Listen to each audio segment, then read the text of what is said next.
Hello, welcome to EPG Pathshala. I am Dr. Anurekhachari Wagh, Assistant Professor, Department of Sociology, Savitribai Phule, Pune University.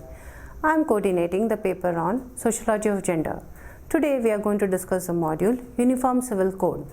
In this module, first we have to locate the whole debate of Uniform Civil Code in the background of modern Indian history, especially in the way the Constitution of India has been framed. Further, we also need to have an understanding of the terms such as law, religion, gender. Further, we also need to understand how all these concepts operate within this whole idea of democracy as an institution in India and religious fundamentalism growth in India. In doing this module, we will discuss many concepts such as civil codes, colonial modernity, feminist jurisprudence, religious and minority rights, fundamental rights, and especially the whole idea of directive principles of state policy.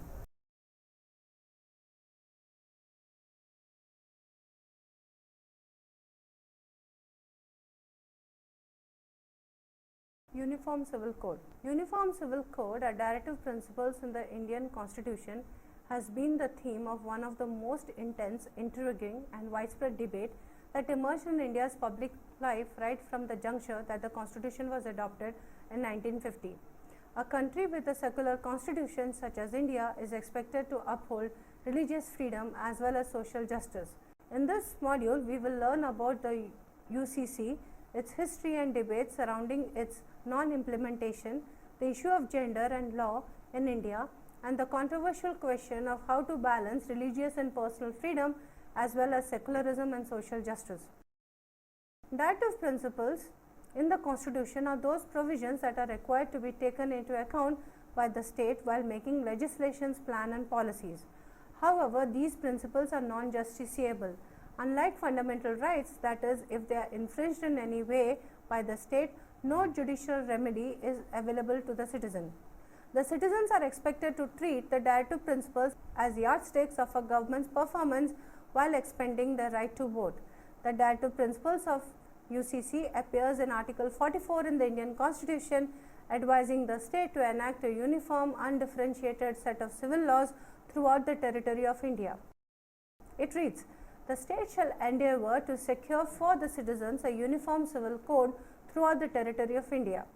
The idea of UCC is closely tied to the operation of democracy in India, the formation of nationalist discourses, and the disavowed continuity of both this phenomenon with the ideological and administrative apparatus of colonial rule. It also, as one will see, represents the interface of gender issues with democracy, citizenship, and formal equality. Section 1. The legacy of colonialism and the civil code. Colonialism is a project and practice of domination mostly by European Western white powers of land, people and cultures. Indian administrative and legal systems as well as the idea of Indian democracy have been largely derived from the British colonial state. Thus, it is not to suggest that this derivation and or inheritance have been uncritical and uncontested. Cultures of anti-colonial resistance thrived in the British era and thrive today. The concept of colonialism has been expanded to include systems of domination that marginalize large sections of population based on caste, gender, religion, sexuality, language, location and other realities. Thus, the notion of intersectionality of identities and politics is essential to the understanding of the evolution and issues surrounding the UCC. One can refer to the module on intersectionality for a better understanding. UCC is thus just not a legal issue, it is a matter of intersecting identities and ideologies of religion, gender and caste. If you think that UCC is a good idea, you might wonder why the provision on enacting one was placed in the directive principle and not fundamental rights. Tenets of liberal democracy suggest that every citizen of a nation state must have equal legal rights. Yet in the Constitution, which lays down the terms of democracy in India, a distinction is made between rights at the public and rights at the private sphere. This distinction has been inherited from the colonial system and its lawmaking. Colonial law first distinguished between criminal and civil law and placed laws regarding family practices such as marriage, divorce, adoption and inheritance all within civil law. All other laws other than family laws were universally applicable to all subjects. However, family laws were called personal laws and were codified according to religious tenets, a task entrusted to Hindu and Islamic religious authorities. The colonial state also drew a sharp distinction between the private and the public sphere. In the former, the structures of traditional religion and family life were allowed to remain without any state intervention or to stop any oppression of women and children. Interestingly, the colonial state used gender justice and women's issues as a reason to justify colonial rule. For public sphere, strict universal laws about trade, commerce, criminal offences and ownership of property were instituted so that civic and revenue administration becomes easier. The British state had also formed alliances with the religious authorities such as the Brahmanas and the Sarvana caste to facilitate indirect rule and social control. The notion of majority and minority, for instance, is a framework of assessing Indian pluralism constructed during the colonial period and is part of the dominant discourse of colonial modernity. This discourse assigns identities based on religion to various communities for the purposes of maintaining administrative order within a deeply heterogeneous empire. This approach undermines a vast diversity of society in India with its plurality of cultural practices, relegating it instead to a society of just a few contending religious groups. The British institutionalization of tribal identities follow the same logic. The definition of tribe as a culturally distinct from Hindu society as well as from one another hinged on a catalogue of cultural, racial and linguistic traits according to which they were labelled and classified. The anthropological gaze constructed the tribes as a unitary, well-integrated and timeless wholes, unpolluted by contact with the larger civilization until the advent of colonialism. The question of tribes or tribal rights is rarely raised in the debate on UCC. Thus, the British colonial state divided the legal domain into criminal and civil, further dividing the civil into personal and fiscal laws. It codified personal laws with the help of religious authorities. Traditional family laws of Hinduism like Mitakshara and Dayabhaga in Islam, Sharia laws derived from the Quran and Hadith were unified and organized within the codes. The state envisioned gender justice through passing of criminal laws prohibiting atrocious customary practices on women. However, the state was disinterested to reform the religious family laws, which are often inequitable and unjust to women. This is related to the way in which colonialism differentiates the rights of individuals in public and private domain. Colonial ideology imposed on Indian society followed the logic of thus the divide and the rule. So, you can imagine how instead of eradicating social stratifications based on gender and caste, these divisions were carefully nurtured by the state to ensure status quo and prevent mass rebellion. This hands-free policy helped an initial commercial agency such as the East India Company to assume power over the vast territories and colonize them substantively and epistemologically. Law, as well as strengthening the hand of the Brahmanism, was a chief vehicle of this paternalistic control. There was constant effort towards standardizing law for the benefit of the newly introduced colonial juridical structure. The uniformity of colonial logic has left its indelible smear all over the Indian Constitution and debate over UCC. Fast forward to the era of freedom struggle and caste and religion identity politics of the 1930s and 40s, when the Constitution was being framed. Self-identified secular rationalists recognized the differentiation of rights based on caste, tribe and religion. Realizing that such divisiveness would hamper the administration of formal equality and is central to the notion of liberal democracy, the Constituent Assembly envisioned a uniform civil code as a common legislation that would subject all citizens in India to the same code or set of civil laws regardless of their religious, communal, caste, racial or ethnic identities. They also recognized that India had a multiplicity of communities with distinctive religious, linguistic and local traditions. Yet a unified single national identity had to be shaped out of these diversities for the purposes of validating a new sovereign nation. Thus, they demanded that a civil code be created such that no community suffers disadvantage on account of the law having a religious orientation. Not all members of the Constituent Assembly accepted this position, however. Thus, a uniform civil code to govern family laws could not be consensually introduced in the first list of the fundamental rights. After independence, the judiciary was named the mouthpiece of the Indian Constitution. The judiciary used a nationalist welfarist approach to the question of gender justice. In cases pertaining to personal laws, Supreme Court interpreted the religious personal laws in a way that is fair to women. At the same time, it kept advising the state to implement Article 44 and have common family laws for all religious communities. The court reasoned that having a UCC would affect gender justice as well as national unity.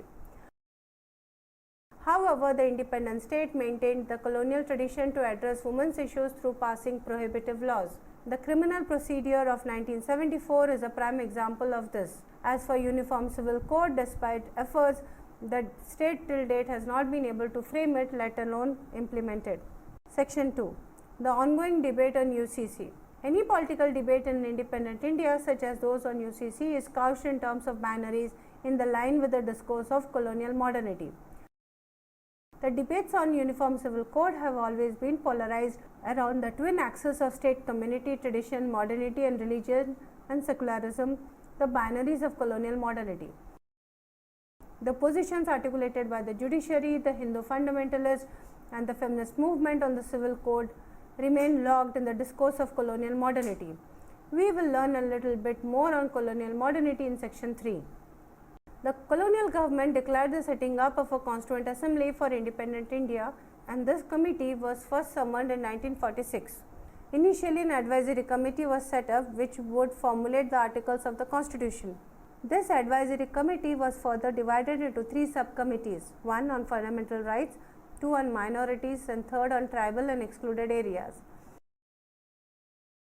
In 1947, in spite of compelling efforts by Dr. B. R. Ambedkar, Minu Masani, Rajkumari Amrit Kaur, and Hansa Mehta, members of the subcommittee on minorities, a provision of Uniform Civil Code that was conceptualized as a uniform and egalitarian force was decided by the majority to be outside the scope of fundamental rights.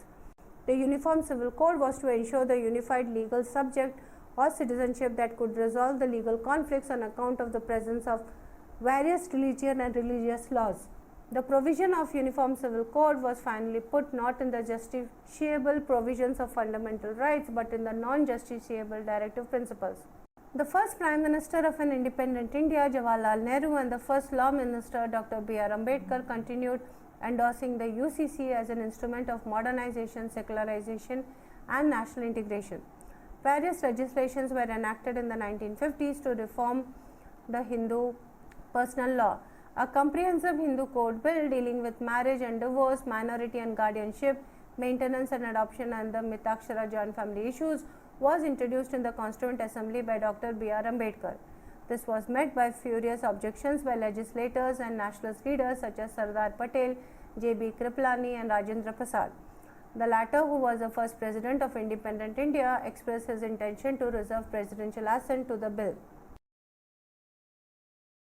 At this stage, the supporters as well as dissenters of the Hindu Code Bill invoked the UCC often as the only legitimate device of reform.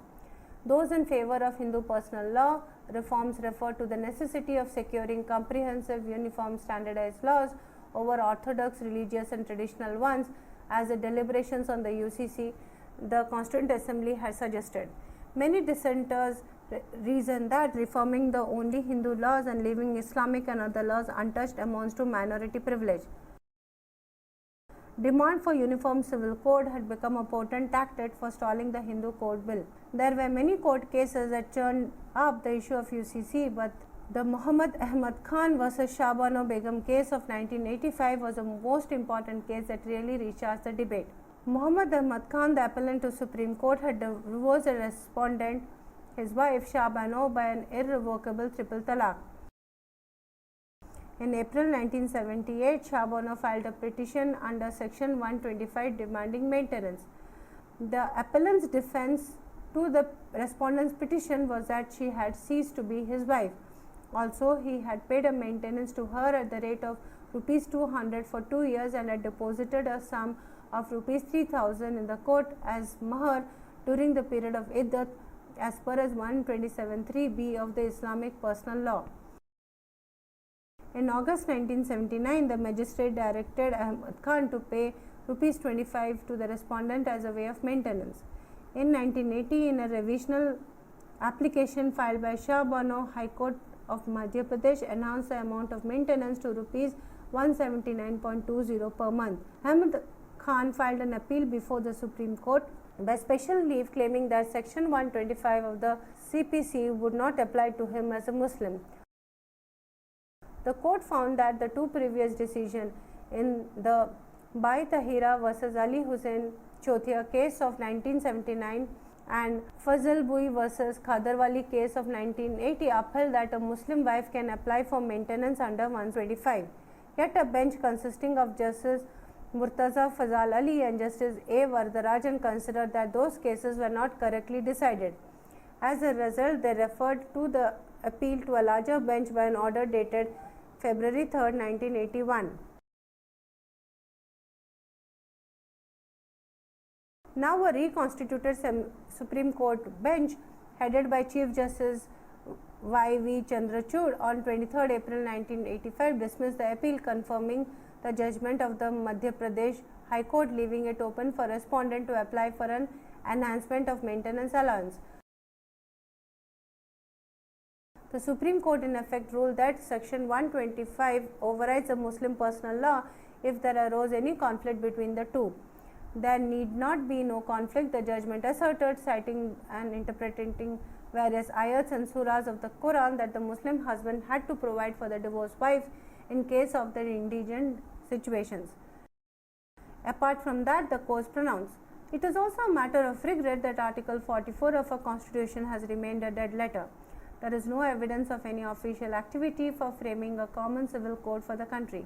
A common civil code will help the cause of national integration by removing disparate loyalties to law which have conflicting ideologies. No community is likely to bell the cat by making gratuitous concessions on this issue. It is a state which is charged with the duty of securing a uniform civil code for its citizens of the country and unquestionably has a legislative competence to do so. The judgment in favor of Shah Bano was perceived as a judgment against Muslim personal law.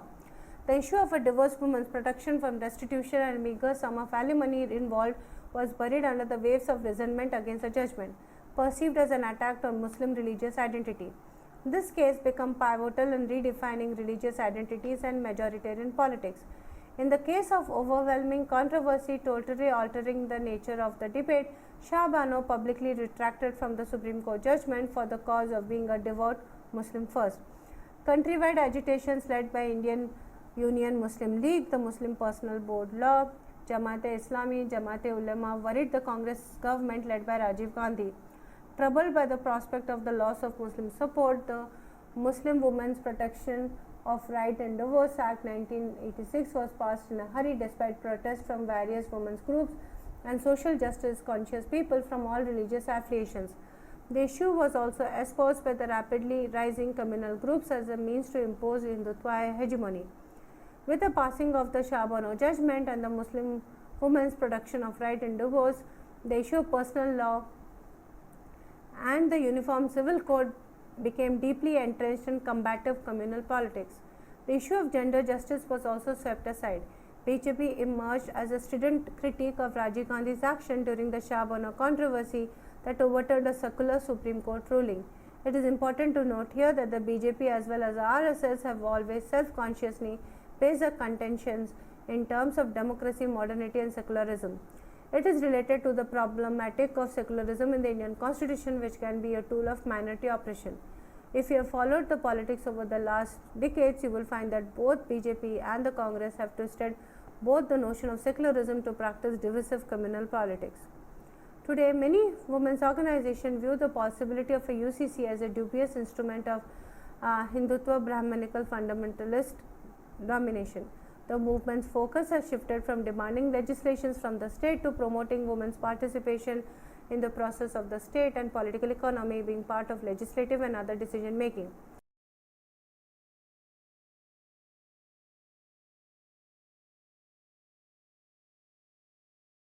It is recognized that the autonomous women's movement has been greatly able to render women's issues visible and moved and such a movement is important in its own right. Formal political participation remains important.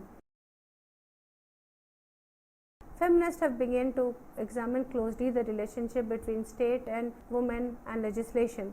They have identified the problem in the context of the state's ambivalent treatment of women's rights, endowed citizens and gender subjects enmeshed in patriarchal social relations.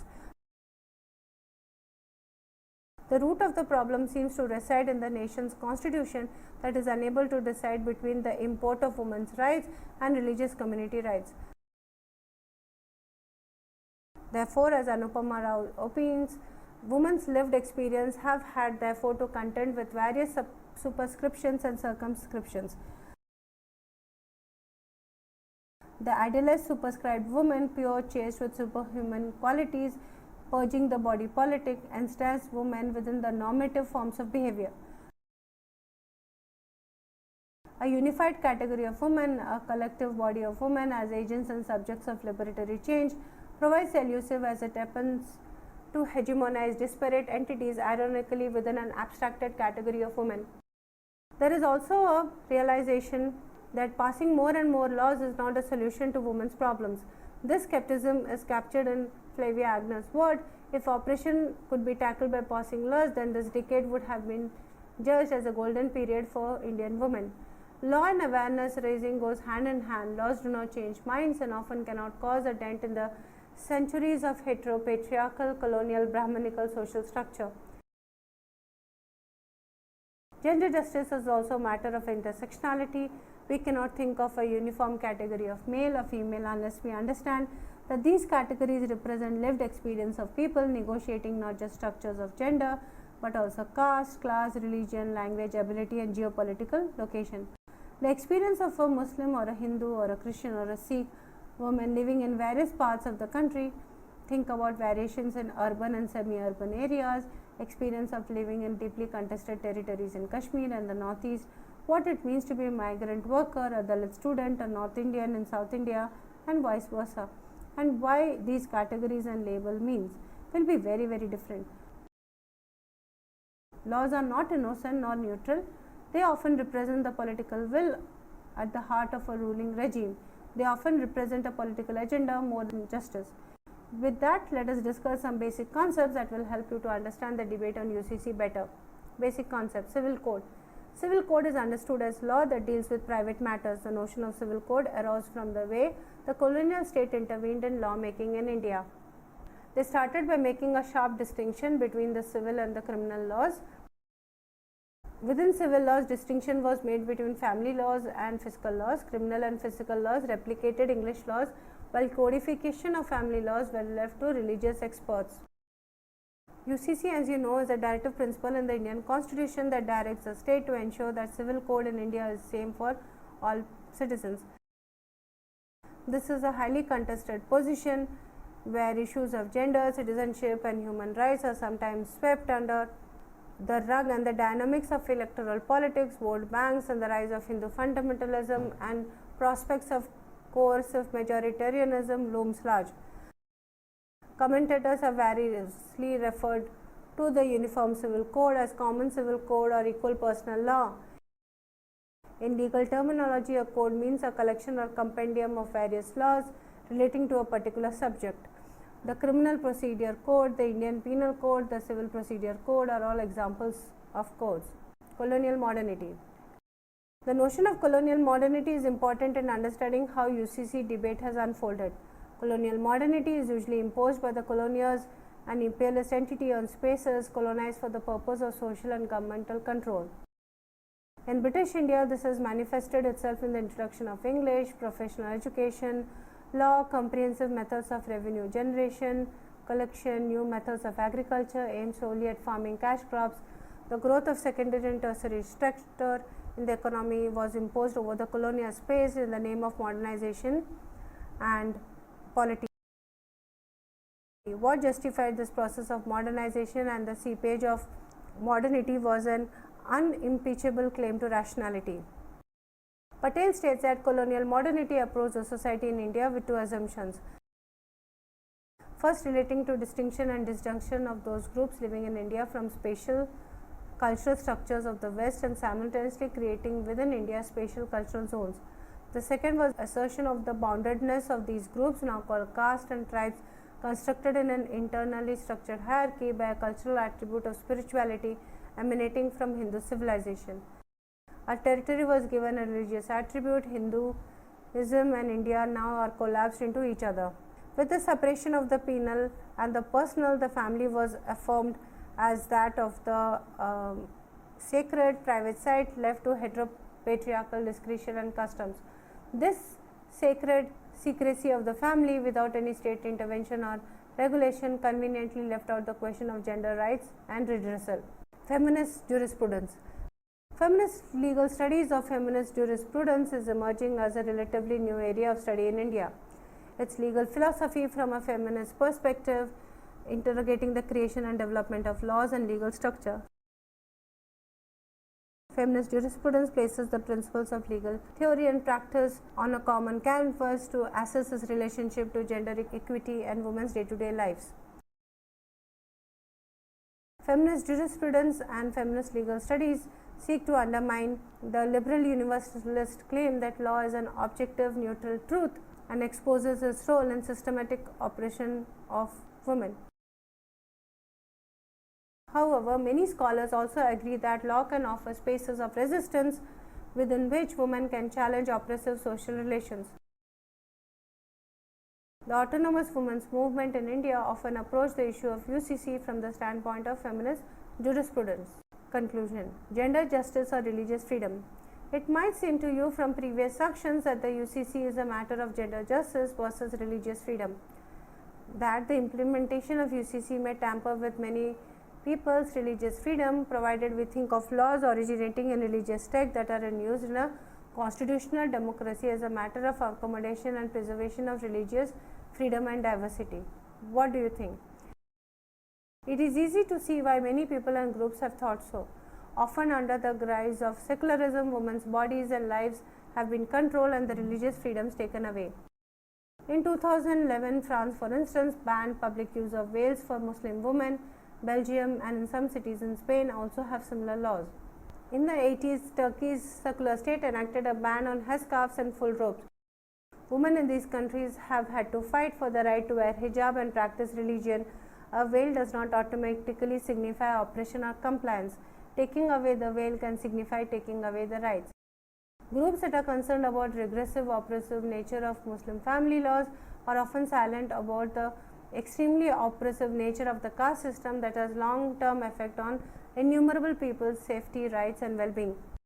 This so-called secular campaign for UCC has provoked religious communities, which in turn has put gender justice in jeopardy. Thus, the notion of religious rights guaranteed by the Constitution has become an issue for the religious right to spread a culture of majoritarianism and minority oppression. Gender justice and women's rights are not exactly priorities for them. Gender justice is again not just a matter of personal laws. Anveshi Research Center on Women's Studies, an organization committed to gender justice and long-time critical feminist voice in the debate, states its position on UCC. The UCC model of legislation, we argued, seemed oblivious to the politics of law reform, implementation issues, women's needs and the Hindu majoritarian agenda. The questions that the Anveshi Law Initiative is engaged with are the conceptual rigidities that attend to the translating of women's needs and concerns into government categories, the relation between gender, minority, caste and law, and the problems related to the preeminence of the rights framework in thinking and activism around violence. If the Uniform Civil Code is implemented, there should be open space for reasonable individual choices. As Conrad points out, that the implementation of a common civil code must imply that religious family laws are not reformed out of existence. An individual may find some elements in these laws that define her rights more suitable than the Uniform Code. Under such circumstances, there must be a provision to choose between family law and a civil code. This choice takes into account that individual rights and also implies that there is no need to be religious national unifying principle. It is thus necessary for the state to intervene as an arbiter to ensure that no matter what cultural practices are being followed, there is no violation of rights of a citizen. For the woman or man or people that do not identify with the gender binary. Beyond that, the state and the law must not dictate the ways in which citizens should maintain relationships, including relationships outside the heteropatriarchal norm, marry or cohabit without marriage, divorce, separate, adopt, bequeath, and inherit. It should be outside a democratic state scope to define what is normal and what is not in matter of personal and sexual choices. Its function, rather than to dictate terms of personal life, must be to ensure that there is no unfair exploitation arising out of power asymmetry within personal spaces of citizens. The state protects citizens' rights through making and enforcing law instead of using law as an instrument to dominate historically marginalized groups. After discussing and hearing about the module and important debates in the module on Uniform Civil Code in India, we have learnt about the history of Uniform Civil Code in India. Further, we have also understood the political background. And looking at the debate on UCC, we have also analyzed the effect on gender relations. This whole debate of UCC in India also had put focus on the current debate, thereby giving us an idea of the multiple perspectives which has been dealt in the module. We have also looked at the way the whole controversial idea of UCC has played out within the policy or the document of Directive Principles of State Policy. In the end, we have looked at how, using the argument of UCC, how there is politics of lawmaking in India, especially in terms of the debate of communalism, the whole idea of secularism in India, and how all these things has led to an impact on women in India.